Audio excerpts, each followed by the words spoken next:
Përse Islami jep kaq rëndësi të madhe dhënjes apo bamirësisë në përgjithësi? Padyshim se feja islami ka dhënë rëndësi në ajetet e para ku Allahu xhaleshanuhu flet për cilësitë e besimtarëve të mirë, ai e përmend edhe aspektin e dhënjes. Thot Allahu xhaleshanuhu është udhëzues për të devotshmit, për ata të cilët e besojnë fshehtën, e falin namazin dhe nga ajo që ne u kemi dhënë ata japin. Pra në radhitjen e këtyre cilësive të mira të besimtarëve të mirë, Allahu xhaleshanuhu e përmend edhe aspektin e dhënjes apo kontributit në rrugën e Allahut xhaleshanuhu. Po ashtu kemi edhe shumë prej ajeteve tjera në Kur'anin e Kerim, të cilat kanë ardhur qoftë në formën urdhërore apo të porositisë të besimtarëve që ata t'i kushtojnë rëndësi këtij aspekti.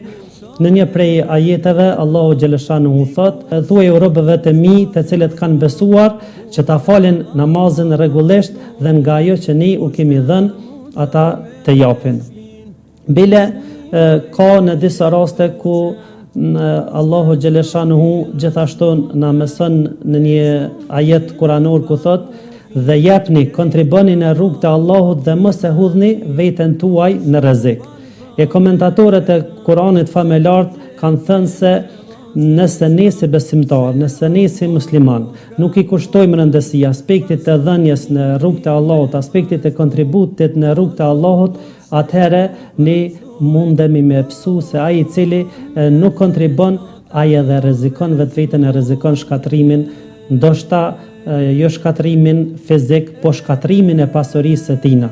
Nëse nuk e jep atë pjesë që Zoti e ka obligue apo i ka sugjeruar me dhon, atëherë Zoti mundet edhe me sprovue me varfëri apo me diçka tjetër dhe si rezultat i kësaj mund me psuen. A mund të konkludojmë se ky muaj karakterizohet vetëm se me agjerim, me lexim të Kuranit e me ngjash me vepra të mira, edhe në mbyll me kaq, apo?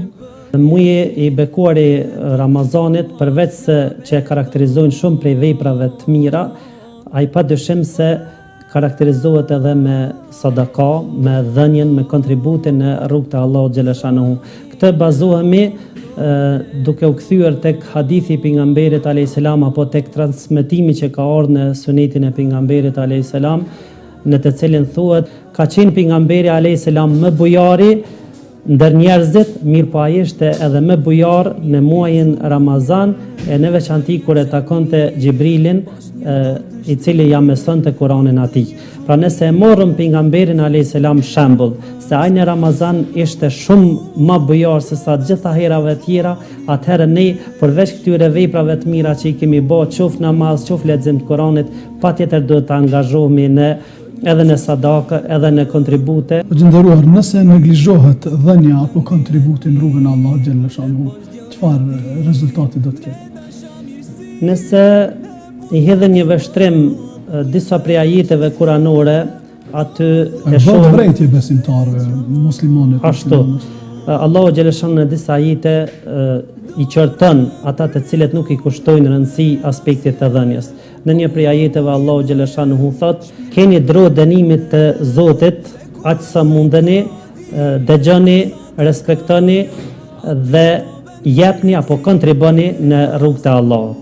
Me fjalë të tjera ne kuptojmë nga ky ajet që nëse ne neglizhojmë këtë aspekt, atëherë Zoti na rujt mundemi me pas ndonjë dënim për këtë çështje. Pastaj kemi edhe ajete tjera, në një prej tyre thot Allahu xhaleshanuhu: "Atë ditë kur nuk do të ketë dobi as malli as fëmijët, por do të ketë dobi vetëm ai i cili i paraqitet Zotit me zemër të shëndosh." Domethënë, nëse ne nuk i kushtojmë rëndësi aspektit të dhënjes në rrugë të Allahut në këtë botë, ndoshta në botën tjetër kur të shkojmë do ta kishim imagjinuar mu kthye, mirë po atëherë është e pamundur. Kështu që për mos me ardhur deri në këtë gjendje që në botën tjetër mu ballafaqu me qortim nga Zoti, ne t'i kushtojmë rëndësi aspektit të dhënjes në këtë botë në mënyrë që ta arrijmë shpërblimin në botën tjetër. O gjendëruar, gjithaj kontribut i njerëzve që japin besimtarët, a shkon vetëm në dobi të atyre njerëzve të cilët kanë nevojë, apo ku shkon ai kontribut? Ne kur u ofrojmë njerëzve të tjerë, qoftë kategorive që janë në nevojë, si familjeve të varfëra apo në vendet të tjera që janë të nevojshëm për ndihmesat tona, përveç që ata kanë dobi prej asoj që ne ju ofrojmë, pra edhe ne personalisht kemi dobi, e sidomos në aspektin e shpërblimit, sepse Allahu xhaleshanu në Kur'anin e Kerim thot, dhe çfarë do që të përgatiteni mirë, do ta gjeni atë tek Zoti mirë, por edhe shpërblimin më të madh. Andaj çdo besimtar që angazhohet, përveç që ju ndihmon të varfërve, përveç që ata kanë dobi, ai do të arrijë dhe shpërblim shumë të madh tek Zoti xhaleshanuhu. O gjendëruar, janë një kategori e njerëzve të cilët nuk pritojnë të japin. A do t'i kemi zili ata, do t'i kemi synim ata, po? Në një prej transmetimeve që ka ardhur në sunetin e pejgamberit alayhis salam, ku thot, nuk do të kishit zeli përveç se në dy, përveç se në disa raste, pa të një person të cilit i është dhënë dije apo urtësi dhe ai gjykon me të, dhe të një person i cili i është dhënë pasuri dhe ai e përdor apo e shpenzon atë në të vërtetën, pa aty ku është e nevojshme. Pra ne si besimtar, si musliman, lejohet me pas zeli, po themi në aspektin pozitiv, jo në aspektin negativ. Pa të kemi zeli në aspektin pozitiv, ata persona që i japin apo kontribuojnë, inshallah Zoti xhaleshanu gjithë dhe na mundson që në një formë apo formë tjetër të kontribuojmë në rrugën e Zotit aty ku është e nevojshme. Amen.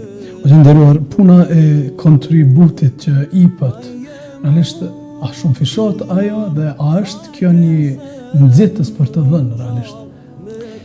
Është e vërtetë se Allahu xhaleshanuhu në shumë prej ajeteve në Kur'anin e Kerim ne po mundohemi përzgjedh vetëm ndonjë prej tyre, sepse ajetet në këtë fushë, në këtë aspekt janë vërtet të shumta. Në një prej ajeteve Allahu xhaleshanuhu thotë, vërtet ata të cilët japin sadaka, japin lemosha sinqerisht për Allahun, atyre u shumë fishohet dhe ata do të kenë shpërblim të madh tek Allahu xhaleshanuhu. Pra nga ky ajet dhe shumë prej ajeteve tjera, Zoti përmend gjithherë judaf, domethënë shtohen shpërblimet, atëherë edhe ata që japin sadaka kontribuojnë në forma të ndryshme në rrugën e Zotit, padyshim se ju shumë fishohet shpërblimi dhe do të gjejnë vërtet shpërblime të shumta nesër në botën tjetër kur do dalim përpara Zotit xhaleshanuhu. O gjendëruar, për agjëruesit është një derë që ka emrin Rayyan, hadithi pejgamberit alayhis salam, dhe për cilës do të hyjnë gjithë ata të cilët kanë agjëruar. Për kontribut dhënësit, a do të ketë derë të veçantë në xhennet? Ne jemi mësuar gjithherë ta dëgjojmë këtë pjesë të hadithit, e sidomos në muajin e bekuar të Ramazanit. Mirë po, pejgamberi alayhis salam në një prej transmetimeve që ka ardhur në sunetin e tij, na ka mësuar se në xhennet do të ketë edhe dyert të tjera. Pra do të ketë njerëz në botën tjetër që do të thirren, do të ftohen në xhennet sipas veprave që i kanë bë. Namazli do të thirren nga dera e namazit, agjëruesit kuptohet do të thirren apo do të ftohen nga dera e Rayyan, dhe ata që kanë kontribue me sadakat, me lemoshat e tyre do të thirren nga dera e sadakës. Kështu që mos të mendojnë vetëm ata që kanë agjëruar që janë më të privilegjuar se sa këto shtresa tjera. Se edhe ata që e folin namazin, inshallah do të hyjnë nga dera e namazit, edhe ata që kanë kontribuar në rrugën e Zotit do të hyjnë nga dera e sadakës. Inshallah Zoti na mundson, ashtu siç ka lakmu edhe Abu Bekri radiallahu anhu, kur e ka thonë pejgamberi alayhis salam këtë hadith, i ka thonë: "O i dërguari i Allahut, a ka mundësi që dikush të ftohet prej gjitha këtyre dyrve, pra prej derës namazit, prej derës të agjerimit, prej derës sadakës?" Pejgamberi alayhis salam ju ka përgjigj: "Po, dhe shpresoj se ti do të jesh o Abu Bekr." Edhe neve inshallah do Zoti na bën që do të ftohemi prej gjitha këtyre dyrve.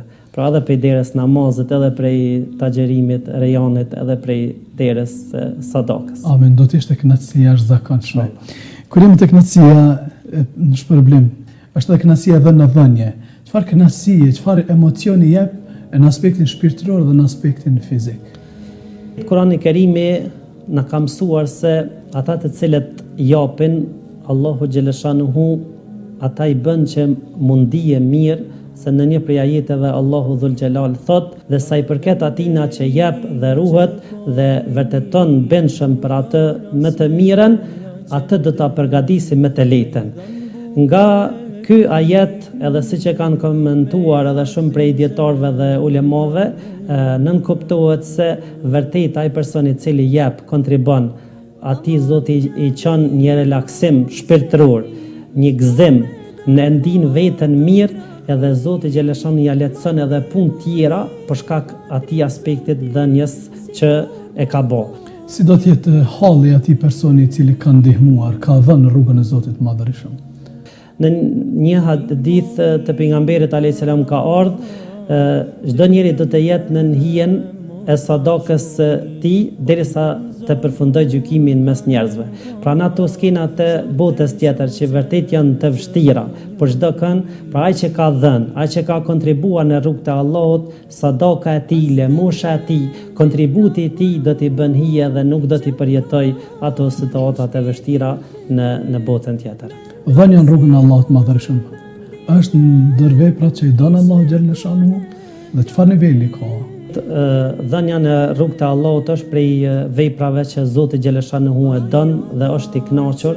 Këta na mëson një transmetim I pejgamberit alayhis salam që ne pe themi vetëm kuptimisht, pra ai musliman I cili është shkaktar që ta gëzoj një vëllai vet musliman, që t'ja largon një breng, që t'ja largon ndonjë uri apo t'ja paguaj borxhin, pra është prej atyre apo e bën një prej atyre veprave që Allahu Gjeleshanuhu është I kënaqur dhe e don. Pa gjitha këto veprat, me ja largu dikujt në breng, me ja largu një mërzim, me gëzue, me ja pagu borxhin, me ja largu urin, gjitha këto vepra Allahu Gjeleshanuhu I don, pra sipas transmetimit që e ka thënë pejgamberi alayhis salam. A ndikon kjo që ti fshihen mëkatet personit I cili ka dhënë, ka ndihmuar rrugt të Allahut? Kontributi, dhënia në forma të ndryshme, qoftë në aspektin e sadakës apo edhe në forma të ndryshme, ndikon që besimtarët të shlyhen mëkatet apo të shlyhen gjunahet. Në një prej haditheve pejgamberi alayhis salam thotë: o ju tregtar, pra ju ka drejtuar ekskluzivisht tregtarëve, o ju tregtar, vërtet gjatë kohës kur ju bëni tregti, shejtani, djalli dhe mëkati janë prezente.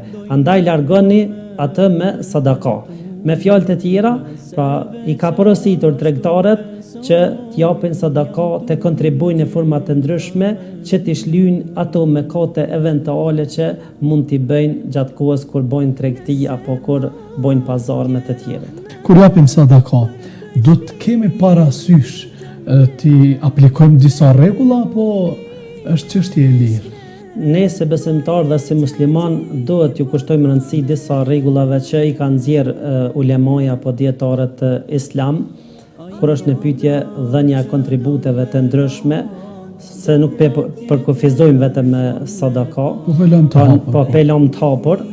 Në njëra e cila është ndër më kryesorët është që kur t'japim ndonjë kontribut, ndonjë sadak, ne duhet që ta bëjmë atë me një të pastër, sinqerisht për hir të Allahut. Se ne e dim që në Islam veprat shpërblehen sipas qëllimeve. Siç thot hadithi I pejgamberit alayhis salam, vërtet veprat shpërblehen sipas qëllimeve. Pastaj prej rregullave tjera që duhet ta kemi parasysh është që kur të kontribojmë apo të japim ndonjë sadaka, të mundohemi ta japim atë në mënyrë të fshehtë, pra, nëse është mundësia. Sepse kjo ka sevap edhe shpërblim më të madh. O gjendëruar, nëse do të pyetesh, cili do të ishte opinioni yt në lidhje me ku ti drejtojmë kontributet tona, ku ti derdhim jetët tona? Sa I përket kësaj, ne në bazë të ajeteve kuranore dhe haditheve që kanë ardhur në sunetin e pejgamberit alayhis salam, I dim ato kategori që Zoti Gjeleshanu na ka mësuar që ne ti drejtojmë kontributet tona. Atëherë përveç të varfërve që Allahu Gjeleshanu I përmend Kur'an, ata e ushqejnë të varfërin, jetimin dhe ai I cili është I zënë në rob, pra I përmend disa kategori që ne mund t'ja u japim sadaken, është edhe shoqata bereqeti, e cila ju del në ndihmë me mira, familjeve të varfëra dhe ata pastaj ju ndihmojnë gjitha këtyre kategorive që i ka përmend edhe Kurani i Kerim. Sa është e vështirë për një person të vendosë se do të kontribuaj? Siç thamë edhe më herët, njeriu kur e bën një pasuri me mund dhe sakrificë, nuk e ka të lehtë me kontribue. Ndoshta edhe i dhimbset. Mirë po, Allahu xhaleshanu neve në Kur'anin e Kerim na mëson në një ajet ku thot, nuk do të arrini besimin e plot, sinqeritetin e besim dhe kënaqësinë apo lumturinë në xhenet përderisa ta jepni atë që është më e dhëmshmja për ju. Në këtë rast, do të thonë pasuria. Pra shumë kush, ndoshta i dhimbset me kontribu nga pasuria, po nuk ka me arrit besimin e plot nëse nuk i kushton rëndësi këtina aspekti. Ai person i cili dëshiron të kontribuoj, si shkon, çfarë vije do të shkoj? Shkoj tek njerëz që nuk i njeh apo për njerëzve më të afërm të tij duke u larguar? Si shkon? Ne nëse në mesin ton kemi persona të cilët janë të varfër, e sidomos nëse i kemi të familjes jo shumë të ngushtë, se në rrethin e ngushtë ne i kemi obligim me ju ndihmue, kemi farz me sadakat tona, mirë po nëse janë në një rreth më të gjerë, atëherë ne duhet që t'i kushtojmë rëndësi edhe të afërme që i kemi pak në rrethin më të gjerë, ta zomë tek kushërinjet e me lartë, se Allahu xhaleshanu në disa ajete na porosit, pra kur është fjala tek prindit që kemi obligim me kontribue, me shpenzue për ta, thot Allahu xhaleshanu, të pyesin ty se çfarë të japin, thuaj ju se ajo çfarë të japni është që të shpenzoni, për prindit tuaj, për të afërmit tuaj. Pastaj në një ajet tjetër Allahu xhaleshanu thot, dhe të afërmëve jepni të drejtën e tyre, hakun e tyre, dhe edhe atyre që janë në gurbet, edhe atyre që janë të varfër apo që ka nevojë. Kështu që është mirë që na si besimtar, në vend se të shkojmë të azom një qytet tjetër, të kontribuojmë, të fillojmë prej të afërmëve tonë nëse ka nevojë, nëse janë të varfër, të angjesim dorën atyre së pari e pastaj të shiqojmë më lart. Se ndoshta në kulturën tonë ekziston kjo. Ndodh që ta ketë kushëririn e tij, ogjën e tina, fshiun e tina që është shumë i varfër, ai hulumton me shkuar në një qytet këtë tjetër me dhon kontribute. Kështu që të afërmit kanë prioritet kur ne u dedikojmë sadakat tona apo kontributet tona. O gjindaruar, Zotit shpërbleft, unë kam edhe pyetjen e fundit, a shtohet pasuria ati personi i cili je? Pejgamberi alayhis salam në një rast kishte therr një dele dhe kishte shpërndar tër mishin e asoj dele me përjashtim të një pjese të përparme të krahërorit. Dhe kur erdhi Aisha radiallahu anha, bashkëshortja e pejgamberit alayhis salam, i tha: "O i dërguari i Allahut, tha pas ka shkuar e tëra e pas ka mbetur vetëm kjo pjesë." E pejgamberi alayhis salam i përgjigj dhe i tha: "Jo, tha kam mbetur e tëra, tha vetëm kjo pjesë, jo." Domethënë për gjithë atë pjesë që ne e kemi dhënë, pra do të kemi shpërblimin e shumëfishuar tek Zoti xhaleshanu, ndërsa kjo pjesa që na lëm për vete, nga kjo u privuam për të arritur shpërblimin e saj. O gjindaruar, Zoti shpërbleft, ju falemnderit shumë, tash e kemi radhën. Faleminderit edhe për juve.